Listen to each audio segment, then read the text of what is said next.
Human trafficking is a worldwide problem that affects an estimated 40 million people, according to the International Labor Organization.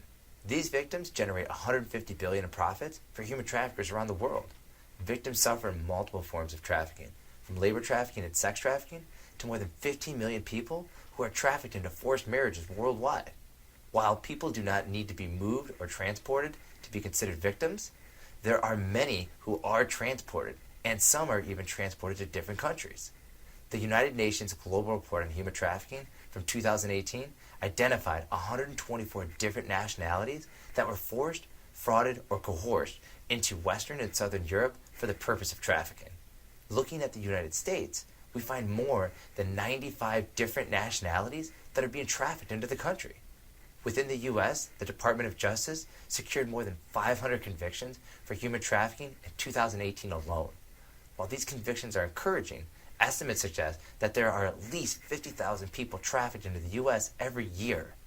And while 50,000 people being trafficked into the U.S. is incredible, it might surprise you to know that more than 4 out of 5 identified trafficking victims are U.S. citizens. Importantly, human trafficking victims are considered a hidden population, so these estimates may be less than the real number of victims in the U.S. Those trafficked into the U.S. and those who are trafficked within U.S. borders suffer in at least 25 different forms of trafficking.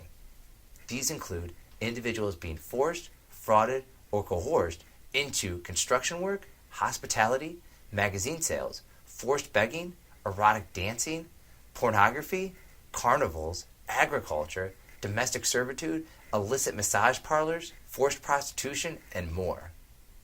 It is not as important to remember all of the forms of trafficking that take place in the U.S. as much as it is important to know that there is such a diverse range of ways that people are being trafficked. The range of ways that someone can be exploited is what makes it possible for human trafficking to exist in so many places. In the U.S., human trafficking is taking place in some areas more than others, but human trafficking exists in some capacity within every state. Since being created in 2007, the National Human Trafficking Hotline has identified more than 63,000 human trafficking situations across the country.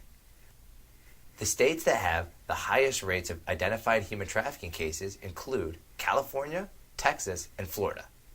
Even within the states, there are cities that have more human trafficking than others. Studies from the Urban Justice League and other organizations have shown that the underground sex economy of major cities in the U.S. ranges from 30 million in Denver up to 810 million in San Diego. These major cities will attract higher rates of sex trafficking as girls and women are forced into prostitution in the underground world of commercial sex.